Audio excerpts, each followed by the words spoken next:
பாகிஸ்தான் முன்னாள் பிரதமர் இம்ரான் கானுடைய மகன்களான சுலைமான் இம்ரான் கான் மற்றும் காசிம் இம்ரான் கான் இவங்க 2 பேரும் பாகிஸ்தான்ல நுழைய தடை விதிக்கப்படலாம் அப்படின்னு தகவல்கள் வெளியாகிருக்கு. இதுக்கு காரணமா அவங்க சமூக ஊடகத்துல பயன்படுத்திய 2 வார்த்தைகள் தான் அப்படின்னு சொல்லப்படுது.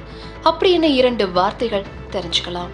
பாகிஸ்தானுடைய தெஹ்ரிக் இ இன்சாஃப் கட்சியின் தலைவரான இம்ரான் கானுடைய மகன்கள் தந்தையின் கைது நடவடிக்கை மற்றும் அரசாங்கத்திற்கு எதிரான போராட்டங்களை ஆதரிக்கும் வகையில சமூக ஊடகங்கள்ல பதிவுகள் செஞ்சதா குற்றச்சாட்டு எழுதிருக்கு. அந்த பதிவுகள்ல பயன்படுத்தப்பட்ட எதிர்ப்பு மற்றும் புரட்சி இந்த 2 வார்த்தைகள் அரசுக்கு எதிராக மக்களை தூண்டும் வகையில இருக்கிறதா தெரிவிச்சிருக்காங்க.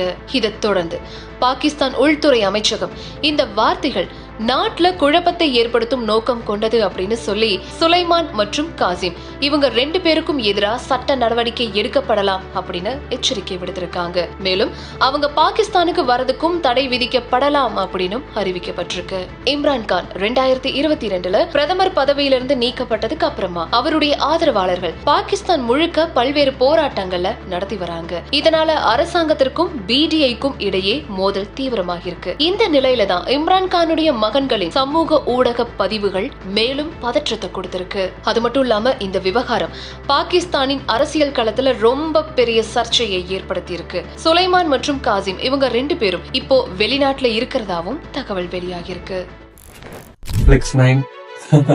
உங்க கையால ஓபன் பண்ணுங்க. ஃபிளிக்ஸ் 9 ஓடிடிக்கு வந்து என்னுடைய நெஞ்சார்ந்த வாழ்த்துக்கள். நல்லா படங்கள் பெரிய லெவலில் நான் வாழ்த்துக்கிறேன். தேங்க்ஸ்.